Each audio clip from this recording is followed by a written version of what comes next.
अनाथ बच्चों की तादाद बहुत बड़ी है। ये जानकर भी काफी दुख होता है कि देश का भविष्य माना जाते हैं ये बच्चे, लेकिन ये बच्चे खुद ही अपने बेहतर भविष्य से महरूम हैं। लेकिन जयपुर की मनन चतुर्वेदी ने इन्हें बदलने की ठानी। पिछले कई वक्त से वो कुछ ऐसा कर रही हैं जिससे कई बच्चों का जीवन अब संवर रहा है।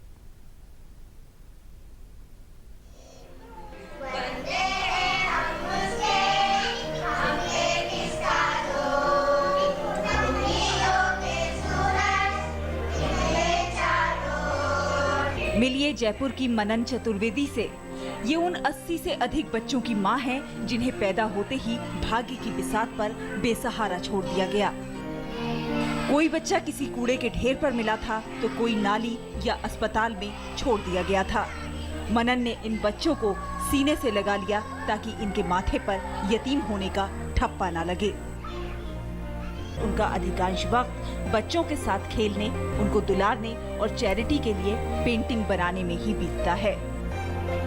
सुरमन इन बच्चों का घर है, एक सपना है, एक ख्वाहिश है, एक तमन्ना है, जिसमें कि हम ये उम्मीद करते हैं कि हमारा सपना ही नहीं, सबका सपना बने और पूरा हो और बहुत से बच्चों के सपने इसमें हकीकत हो सके।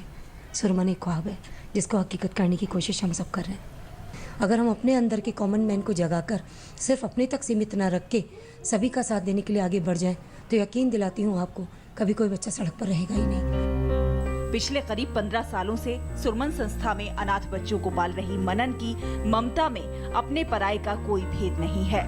उनकी कोख से जन्मी 2 बेटियां और एक बेटा भी इसी संस्था में इन बच्चों के साथ रहता है।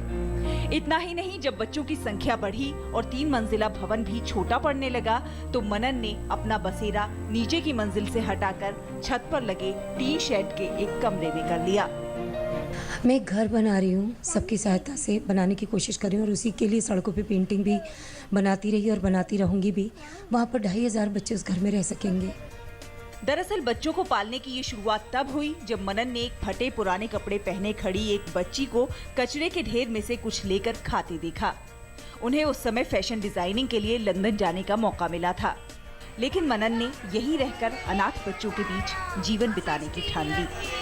अभी सुरमन के आंगन में सबसे छोटा बच्चा 9 माह का और सबसे बड़ा बच्चा 18 साल का रहता है। 16 साल की है। हालातों की सताई एक 85 साल की वृद्धा भी यहीं रहती हैं।